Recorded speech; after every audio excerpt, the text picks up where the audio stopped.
The fluorescent lights of Harper's Grocery buzzed overhead as Frank Morrison counted out exact change at the register.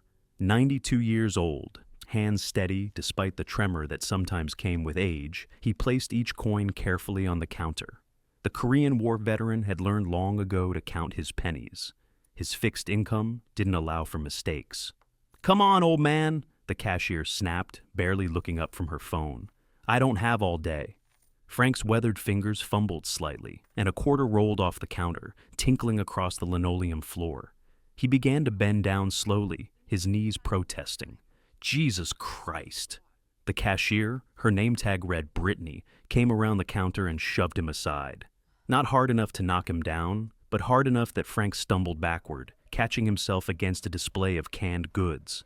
The store went quiet. A woman gasped. A teenage stockboy froze mid-reach. Frank straightened himself with dignity, though his hands shook now for a different reason. The Purple Heart recipient, who'd carried wounded men through frozen mountains in Korea, said nothing. He simply picked up his single bag of groceries and walked toward the door. He didn't see the three men who'd witnessed everything from the beer aisle. Richard Wolf Coleman had been reaching for a case of Coors when he saw the shove. His hand stopped mid-reach. Next to him, Tommy Doc Rivera's jaw tightened. Behind them, Marcus Hammer Johnson set down the chips he'd been examining. They weren't wearing their cuts, just regular clothes on a regular Tuesday afternoon. But that didn't change what they were. The Iron Brotherhood MC didn't just ride together.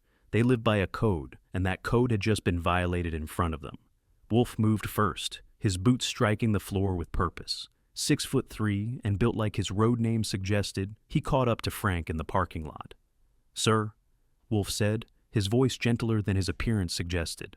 "Hold up a second." Frank turned, instinctively wary. He'd lived through enough to recognize danger, and this man carried it in the set of his shoulders. "I'm not looking for trouble, son. Neither are we." Doc stepped forward, smaller than Wolf, but with eyes that missed nothing. 20 years as a combat medic before the VA had failed him one too many times. "But we saw what happened in there. Are you all right?" Frank's pride warred with the ache in his shoulder where he'd hit the shelf. "I'm fine." "With respect, sir," Hammer said quietly, "you shouldn't have to be." Something passed between the four men then, a recognition that transcended age and appearance. Frank saw the way they held themselves, the awareness in their eyes. Military. He'd bet his pension on it. "What unit?" Frank asked Wolf. "2nd Battalion, 5th Marines, Fallujah, 04. Frank nodded slowly. "2nd Infantry Division, Heartbreak Ridge, 51. The temperature in the parking lot seemed to shift. "Did you get your groceries, sir?" Doc asked. Frank held up his single bag. "All I needed?" "Good." Wolf turned toward the store entrance. "Wait here a minute." Inside Harper's Grocery, Brittany had already forgotten the old man. She was scrolling through TikTok, occasionally scanning items when customers insisted on interrupting her. The three bikers walked in together this time. Wolf went straight to the manager's office at the back, while Doc and Hammer positioned themselves near the registers, not blocking anything, not threatening anyone, just present. Store manager Dale Hutchins looked up from his paperwork as Wolf filled his doorway. "Can I help you?" "Your cashier just assaulted a customer in your parking lot." Dale's expression flickered. Annoyance, not concern. "Look, buddy, if someone's causing a scene, 92-year-old Korean War veteran, she shoved him because he was counting change too slowly. I'm sure you're exaggerating. Brittany's worked here for 3 years. I'm sure her employment record doesn't include how many other elderly customers she's mistreated when she thought nobody was watching." Wolf leaned forward slightly. "But we were watching." Dale's phone buzzed. He glanced at it, then back at Wolf, with growing irritation. "Are you threatening my employee?" "No, sir. I'm giving you the opportunity to handle this before it becomes a much bigger problem." "I think you should leave." Wolf smiled without humor. "I think you should check the parking lot." What Dale saw through his office window made his face go pale. The parking lot of Harper's Grocery was filling with motorcycles. Not 3, not 10. 27 bikes and counting, their riders dismounting in a choreographed silence that spoke of military precision. They formed a loose semicircle around the entrance, not blocking it, but impossible to miss. Frank Morrison stood among them, his single grocery bag still clutched in one hand, looking bewildered. Wolf's phone buzzed. He glanced at it, then back at Dale. "That's everyone who was available on a Tuesday afternoon. Want to see what happens when we make the call for a weekend? What do you want? Respect, apology, accountability." Wolf counted on his fingers. "In that order." Dale's hand moved toward his phone. "I'm calling the police." "Please do. Chief Martinez is a friend. His father served in Vietnam. He'll be real interested to hear about this." 10 minutes later, 2 squad cars pulled into the lot. Chief Robert Martinez stepped out of the first one, took in the scene, and walked directly to where Frank stood surrounded by bikers. "Mr. Morrison," Martinez said, recognition immediate. Frank had been a fixture at the VFW for 40 years. "What happened here?" Frank started to wave it off, but Doc cut in. "Cashier shoved him. We saw it. He stumbled into a shelf display." Martinez's expression hardened. He'd sworn an oath to protect and serve, and that included protecting people like Frank Morrison from people like Brittany Mitchell, whose record, as it turned out, included 3 previous complaints of rudeness toward elderly customers. Complaints that Dale Hutchins had dismissed as misunderstandings. The chief took statements. Watch the security footage that Dale initially claimed didn't exist until Wolf suggested they'd be happy to wait while the police obtained a warrant. The video was crystal clear, Brittany shoving Frank, her expression contemptuous. Brittany was fired on the spot. Dale Hutchins, realizing his liability exposure, tried to smooth things over with offers of gift cards and free groceries. Frank declined them all. "I just want what I paid for," he said quietly. "Nothing more." Wolf stepped forward. "Actually, sir, there is something more." He pulled out his wallet, extracted 2 20s. "Your groceries are covered, this week and next week. I can't accept Marine to Army, no disrespect intended." Wolf pressed the bills into Frank's hand. "It's not charity, it's what brothers do." Around them, other bikers were pulling out cash, 5s, 10s, 20s. Doc collected it in his baseball cap. "We take care of our own," Hammer said simply. Frank's eyes glistened. He'd been alone since his wife died 3 years ago. His kids lived across the country. The VFW was closed on Tuesdays. This parking lot, surrounded by leather and chrome and men who'd seen their own wars, was the first time in months he hadn't felt invisible. "Thank you," he managed. The story would have ended there, but the Iron Brotherhood didn't do things halfway.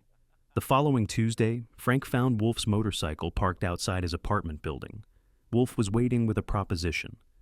"We've got a community breakfast every Tuesday at the clubhouse. Veterans welcome. Free food, better company than you'll find at Harper's."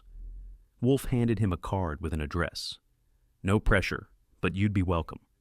Frank went the first Tuesday, then the next.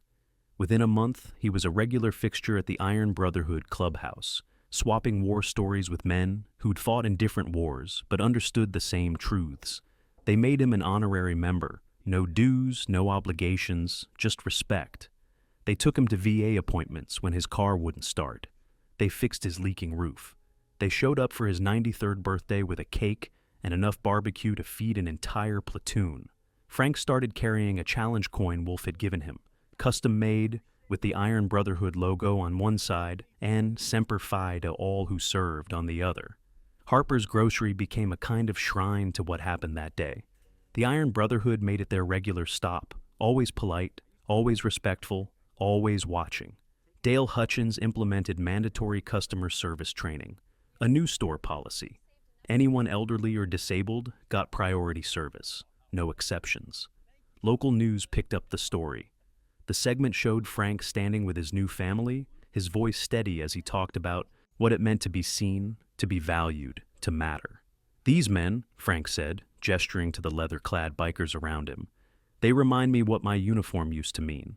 That we protect those who can't protect themselves, that we stand up when everyone else looks away." 3 years later, Frank Morrison passed away peacefully in his sleep. He was 95. His funeral was attended by 200 people. Half wore leather cuts decorated with patches and pins. The Iron Brotherhood formed an honor guard, their motorcycles in formation, their brotherhood on full display. They presented Frank's daughter with a custom shadow box, her father's Purple Heart, his Korean service medal, and the challenge coin Wolf had given him, arranged with military precision. "Your father was one of us," Wolf told her. "He always will be." The clubhouse now has a memorial wall. Frank's photo hangs there, surrounded by others. Veterans the Brotherhood has helped over the years. Above it, a plaque reads, "Those who served, we serve. Those who protected, we protect. Always." Every Tuesday, there's an empty seat at the community breakfast table. Frank's seat. Nobody sits there. It's just understood. Doc sometimes tells new prospects about Frank Morrison and Harper's Grocery, about how brotherhood isn't just about riding together or fighting together. It's about standing up when an old man gets shoved in a grocery store. It's about seeing someone who's become invisible and making them matter again. We're not angels, Doc always finishes, but we remember what it means to serve, and that doesn't end just because you take off the uniform. Wolf keeps the baseball cap from that day, the one he collected money in his office. It's full now, not with cash, but with challenge coins, notes, and photos. Each one represents someone the Brotherhood helped. A veteran, a kid being bullied, a woman escaping abuse, a community that needed protection. The bikers of the Iron Brotherhood still shop at Harper's Grocery every Tuesday. Not because the prices are good or the selection is wide, because they remember what happened in that parking lot, because they want everyone who works there to remember too. Dale Hutchins certainly does. He instituted a veterans discount. He hired 3 new employees, all veterans. He partnered with the local VFW for a community fundraiser. Sometimes change comes from the top down. Sometimes it roars into a parking lot on 27 motorcycles. Frank Morrison's daughter visits the clubhouse twice a year, on her father's birthday and on the anniversary of that day at Harper's. She brings photos, shares stories, laughs with men who became her father's brothers in his final years. "Thank you," she tells them every time, "for seeing him, for caring." Wolf always shakes his head. "We didn't do anything special, ma'am. We just did what was right." But it was special. In a world that often forgets its elders, that overlooks its veterans, that moves too. Fast to notice when someone stumbles, 3 men in a grocery store aisle made a choice. They saw injustice and refused to look away. They chose brotherhood over convenience. They chose respect over silence. They chose to stand with a stranger who'd once stood for them. The leather and chrome, the tattoos and scars, the reputation and the rumble, none of that made them heroes. Their choice did. The choice to see a 92-year-old veteran as more than an inconvenience, as a brother, as someone worth fighting for. In the end, that's what the Iron Brotherhood understood that Dale Hutchins and Brittany Mitchell didn't. Everyone deserves dignity. Everyone deserves respect. And some promises, like the one to protect and serve, don't expire just because you've left the battlefield. They live on in grocery store parking lots. They live on in Tuesday morning breakfasts. They live on in the space between who we are and who we choose to be when someone needs us. Frank Morrison knew that. The Iron Brotherhood proved it, and somewhere, in a clubhouse full of men who've seen too much and sacrificed too often, an empty chair waits every Tuesday morning. A reminder that brotherhood isn't just about who rides beside you, it's about who you stand up for when everyone else walks away.